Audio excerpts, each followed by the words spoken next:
Thank you and welcome to this evening's Special Board of Directors meeting. The first thing we will do is call to adopt our agenda. If we have a motion, please. I move that we adopt tonight's agenda as presented. Second. It's been moved and seconded. All in favor say aye. Aye. Opposed? Great. All right, next is the board consent agenda. Again, we'll entertain a motion for that. I move that we adopt the board consent agenda as proposed. Second. Moved and seconded. All in favor say aye. Aye. Opposed? All right, next we'll move on to our superintendent consent agenda. I move that we approve the superintendent's consent agenda. Second. Moved and seconded. All in favor say aye. Aye. Opposed?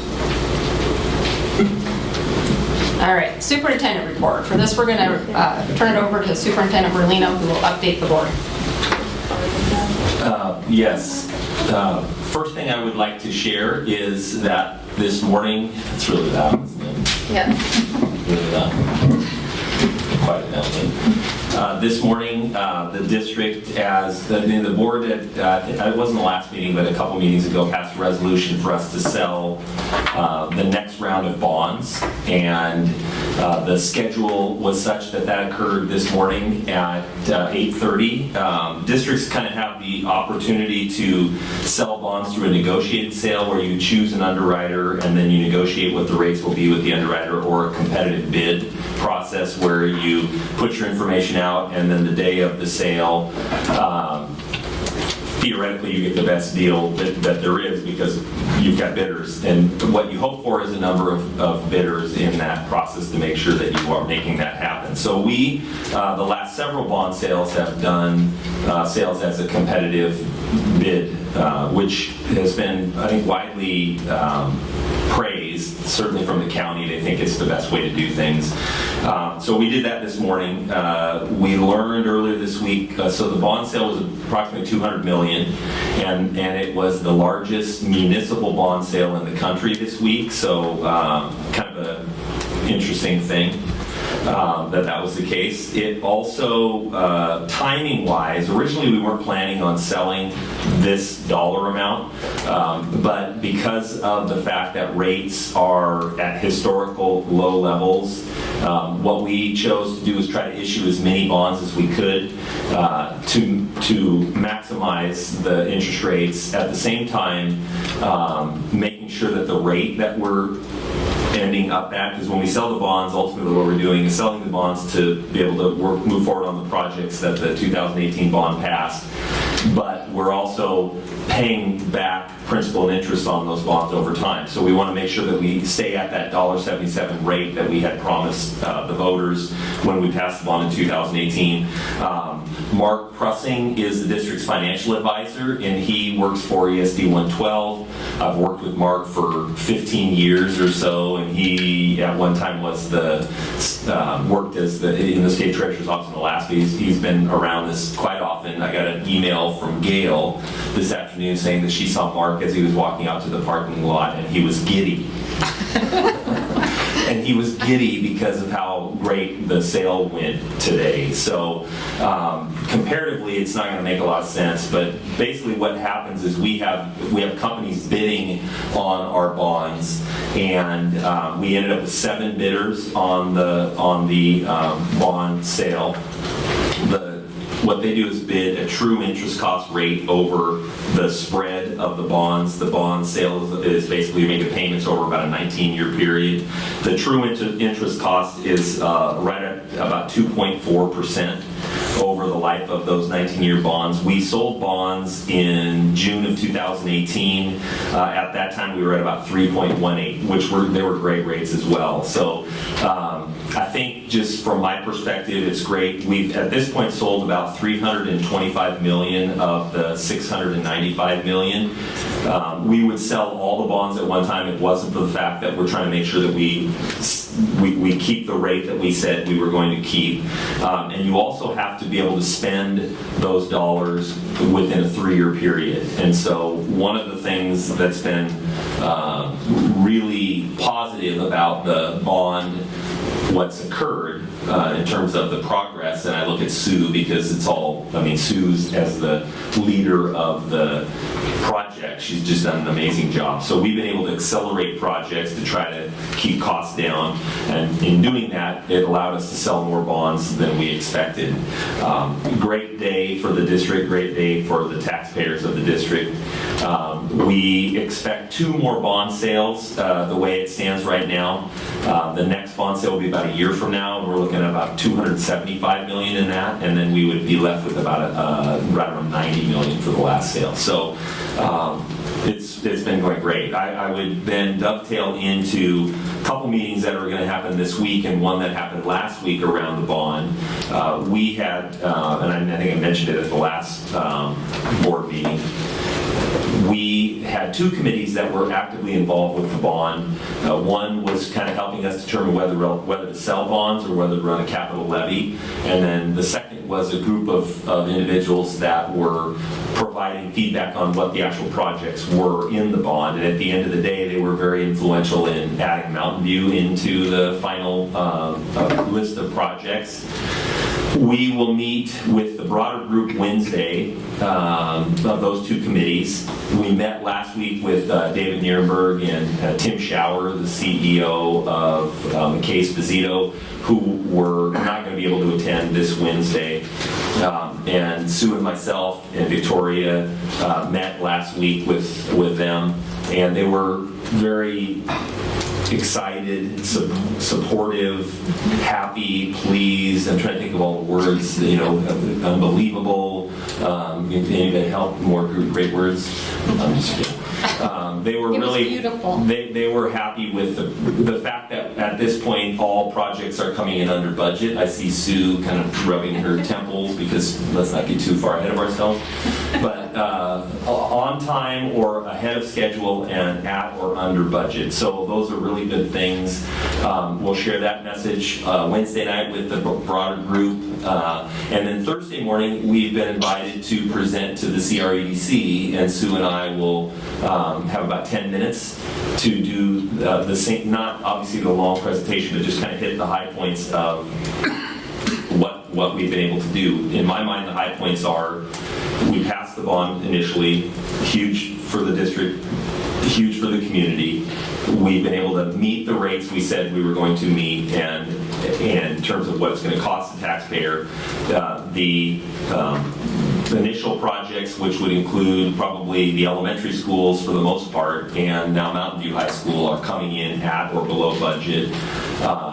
And that's not to say that any other projects aren't, but those are the ones that we're further along on, and they're coming in ahead of schedule. So that's a great message. I'm also excited because on Thursday morning, I learned today that the president of WSU is also going to be at the CREDC and presenting. And so we won't talk about the Cougar UCLA game.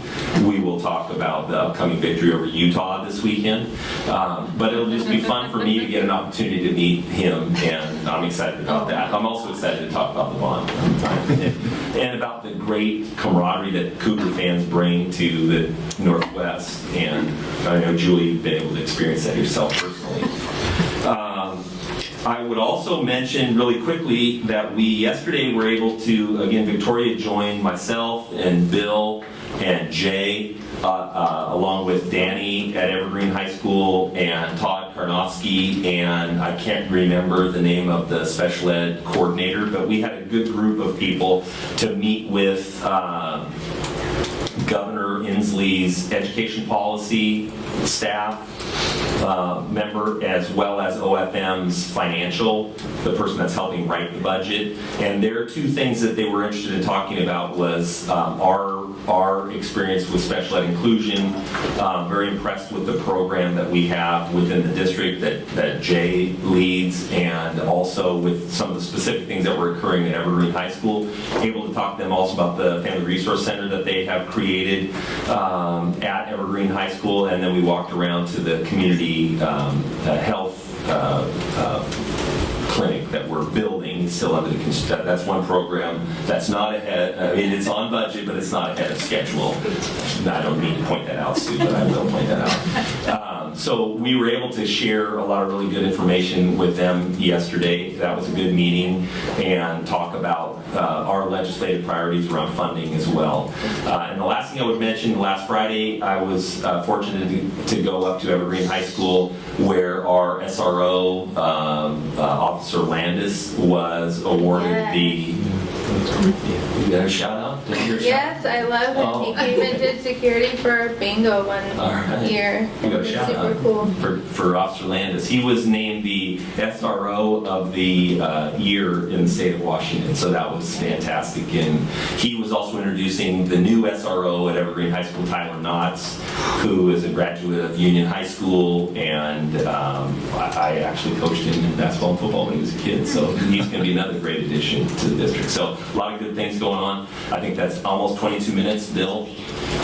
And so that's all I have. Thank you, Mike. All right. Next is matters reserved for board action. This is the Yakima School District Emergency Legislative Proposal. I'm actually going to turn this over to Director Perkins to kind of give us an overview of what this is about. Okay, so on the, I think it's last Wednesday, the 11th, is it last Wednesday? 2 Wednesdays ago, Martha Rice of the Yakima School Board contacted me along with pretty much every other member of the legislative committee and asked if our boards would join them to propose, to create an emergency proposal for a legislative position proposal. That's complicated because the action that we're taking today is to agree to sign on so that the legislative committee can consider it and decide on Thursday whether or not to also add it to the assembly agenda for Friday and Saturday. Okay? I'll just read it out here. They're proposing that the Legislative Assembly consider the position. WASDA shall initiate and/or support legislation that requires the regular review and potential revision of the prototypical school funding formula in order to reflect the current needs of students, schools, and districts, including considerations to support mental health and special education services. There isn't currently anything in statute requiring a review of the prototypical school model, which, as we know, contains some excellent features like 1/10 of a nurse per school, and requires us to backfill a lot of those shortages with levy dollars. If this passes, then WASDA will advocate for the State School Directors Association, for all 1,700-ish of us, every school district, to ask that somebody drop a bill and then support the bill to its passage to require a prototypical school review. So we're kind of early on in the chain here, and the only question is, would we join as the board of this school district to help Yakima propose this off of the schedule that you usually have to go through, where you propose it and the legislative committee reads it twice and then it gets on the agenda. So that's the question. So I just want to clarify a couple of things. So Yakima, what was the reason why the Leg Committee didn't have this already? Was Yakima just late to entering their proposal, or was it something that the Leg Committee at WASDA chose not to put on the docket? The Leg Committee didn't consider anything like this during its discussions in May, June, and July, May and June. So it wasn't brought forward until after that was finished. So it was too late? It was too late Okay. to do that. Now, last year, we had an emergency proposal go through that eventually became WASDA support of House Bill 1599. So we participated in this process as the host district before and had other districts sign on. We didn't go through a formal process because we had a legislative meeting in June where that took place. They're after that point, so they need 4 other school districts. As of 4:30 today, they had Rainier School District and Marysville School District signed on, as well as a promise that 3 or 4 other school districts, not including ours, were going to consider it at their board meeting today. So the only thing that we're doing is deciding on whether or not it gets added to be considered at the Legislative Assembly this weekend? Yes. Okay. So at this point, I would move that we sign on in support of submitting this position to the Legislative Committee for addition to the Legislative Assembly agenda. That's the motion. I'll second. All right, it's been moved and seconded. Let's open it up for discussion or questions. It seems fine to me. Can I say, talk to you? Yes. I would just say, I chatted with Melissa, our lobbyist, Gomboski, and she thinks that this is a good thing. The fact that there isn't some automatic review, and it's got to be a committee that's appointed to try to come up with recommendations and then see what happens. I think that there's language around the salaries, at least I think it's still in there, that says every 6 years or so they have to revisit it with whatever department it is to kind of look at the numbers to make sure that they make sense. It makes complete sense. Well, in the prototypical school model right now, funds, I think, is, for example, in high school, funds to a class size of 36, unless it's a science class or a CTE class, those are smaller numbers. But our contracts with our teachers and paraeducators are for much smaller class sizes than that. Or, I guess in high school, it's a total loading of 150 or something like that breaks down into 30-ish instead of 36-ish. So the prototypical school model, which when you talk to certain members of the legislature, they consider McCleary solved because the funding was provided for this model, which was proposed 10 years ago, needs some changing in order to accommodate current student needs. I think a real good example of that is in our elementary schools where the state funds K through 3 at 17-1, but I think 4th and 5th grade are funded more like in the 27 or something like that. And our contract doesn't take that into consideration at all. So that's, it's uneven. And if you think about a building that's got 4 of the 6 grades that have class sizes at 1, there's no way that you're going to ever be at that high. Well, I mean, you shouldn't be there anyway, but that's another really good example of some of those types of issues that Then there's also may become a problem. Initiative, I think it's 1351, somebody correct me if I'm wrong, it's which purported to change the prototypical school model and passed, but each year the legislature has set it aside. And I don't know how many more years they can do that before you have to go back out with another initiative for that kind of thing, but this could make it possible for our groups to advocate for that change without having to do an initiative. If it gets approved and then made into a bill and then passed and signed by the, this is the beginning of a year-long process or a 2-year-long process, but it is the beginning. The advocacy part. Yes. Any questions or comments from the audience? All right. I had one, but I don't quite know how to phrase it. So you say the stereotypical model of the school and like special education and stuff.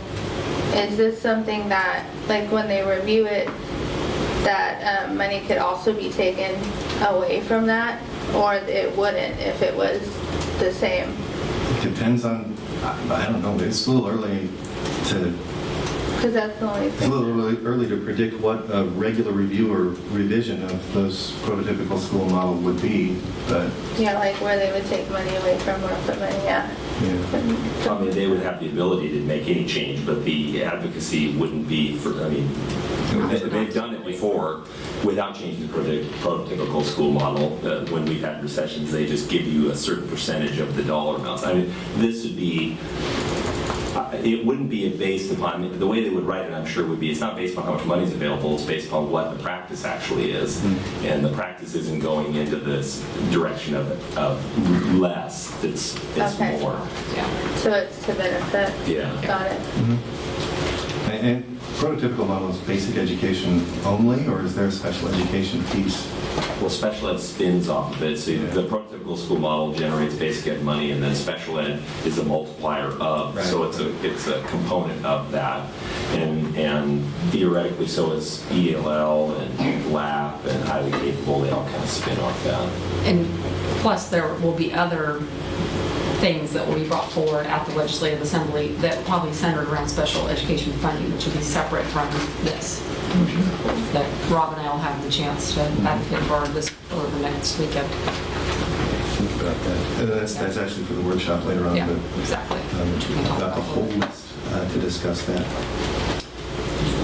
So, okay, so if there aren't any other questions or comments, then we will take a vote. All in favor, say aye. Aye.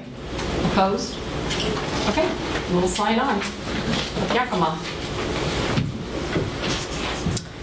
All right, next is monitoring district operations. First is operational expectation OE5, which is financial planning. I'm going to turn this over to Superintendent Merlino. So this is the second reading of OE5. The only change, and I haven't heard any kind of comment, the only change was really to eliminate the area in here that specifically identifies the school board's budget. It strikes out, I guess there's two changes. It strikes out the specific outlining of how the board is spending its money because that's part of the F-195 as a line item already. And then talks about, originally there was a line that said the budget may not be developed, a budget may not be developed that plans for the expenditures in any fiscal year of more funds than are conservatively projected to be available during the year, and we added without board approval. So it would be appropriate as long as the board's aware of it and they make that case. So that is the only change to OE5.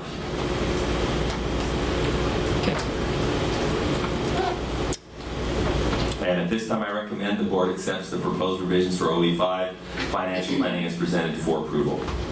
All right, thank you. Is there any questions or comments from the audience? All right, then we will call for a motion. I move the board accept the proposed revisions for OE5 financial planning as presented for approval. Second. All right, it's been moved and seconded. Is there questions or comments from the board? This is our second reading Yeah. of the Yeah. modifications. Haven't heard anything. Pretty straightforward stuff. Okay. All right, then we'll go ahead and take a vote. All in favor, say aye. Aye. Opposed? All right, so let's move forward. Next then is operational expectations OE2, emergency succession. This is a second reading and adoption. I'm going to turn this over again to Superintendent Merlino. This is the emergency superintendent, OE, and really the primary conversation was just around naming who that individual was, and it was Bill, and then I think there was about a 20-minute discussion of different ways I could be incapacitated at the last board meeting, and we came up with several, and we've noted them in the minutes. Thank you, Lori. So really, there's no change from last meeting. Bill is named as the emergency superintendent, and at this time, I would recommend that you would accept OE2, emergency superintendent succession, as in compliance. All right, so we'll call for a motion. I move that the board accepts the monitoring report for OE2 emergency superintendent succession as in compliance. Second? And we'll go ahead and open it up for questions. The only thing I would note is that, and maybe it wasn't because I wasn't here for the last Yeah. meeting. But you didn't hear the conversation. Yeah, We want to go back on it again? That's I might be in a car accident, Planes. a plane Heart situation, heart attack. Yeah. There were a number of different things I that could guess happen to me. when we had originally reviewed this, maybe it was a workshop Yeah. at the meeting that was prior to Texting last and one. driving was another one, I think. Don't do any of those. Don't do Yeah. But Bill had not, at that point, had not signed the document, but now I see No, that Bill- he has Bill has signed signed the it, and he's document. read all of the He knows the policies Yep. and knows He's he ready to has go. to comply. Those were full inside. Thrilled. Yeah. All right, any questions from the audience? All right, so moving second, and all in favor, say aye. Aye. Opposed? Okay. All right, next is the good news report. We're going to call up Director of Communications, Gail Spoler. Yay. Hi, Gail.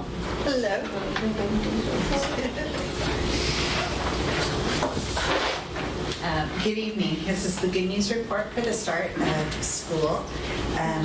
Recently, we were notified that we have 2 national merit semifinalists, one from Mountain View, and I'm going to try and pronounce the name, I'm not quite sure, Sharisha Menon, and then Jordan Wanchung from Union. They represent 1% of approximately 1.6 million students who take the SAT. So great news for those 2, and they now go on to compete to become, hopefully, national merit finalists. Over the summer, some of our Heritage High School FBLA members went to the national conference in San Antonio, Texas. There were 2 teams. Each team competed against the top 78 teams from around the United States of America and 5 countries. And one of our teams placed second in partnership with a business project, and another placed 9th in the American Enterprise Project. And you see a photo of them. Several of them have graduated at the end of June and are now at college, but still went on and competed as high school students this past summer. We also just recently received news that Union High School was one of 3 schools in the state of Washington to be recognized as America's healthiest schools. One of the PE teachers out there, Ms. Robb, nominated the school, and they received the Bronze Award for showing their ability to offer healthy meals, get students moving more, and their quality PE offerings, as well as promoting staff wellness. Union's Kelsey Burris has been named a Washington State Science Fellow for the 2019-20 school year, and so he will be serving along with others that OSPI has named to that position. Recently, Orchards instituted a day of service. The county used to have a day of service, and they've gone away from it, but Stuart Anderson, the principal at Orchards, had always put together that process at Riverview Elementary when he was there. So he reached out to some of our partners, our faith-based partners, Orchards United Methodist Church and St. Andrew's Lutheran Church, and they did a number of painting projects. Waste Connection donated debris bins, and they had 60 volunteers show up, and Orchards looks mighty fine these days. On the back of the Good News Report are a variety of photos and activities from around the district in that opening week of school, and some of you are actually pictured in those as well. And it seems like a long time ago, but it's only been a month. So just a little bit to recap the opening week of school. So that is the Good News Report for the first month of school. Great, thank you. All right, next is future agenda items. Do we have anything? School board members. So at this time, we'll call for a recess, we'll sign papers, and then we'll reconvene in a workshop where we'll have a board workshop. We'll do a food service program presentation, operational expectation, OE4, personnel administration, results, new safety results policy proposal, legislative updates, another superintendent's update, and then a board meeting and debrief. And then we'll have an executive session to review the performance of a public employee. Thank you. For that.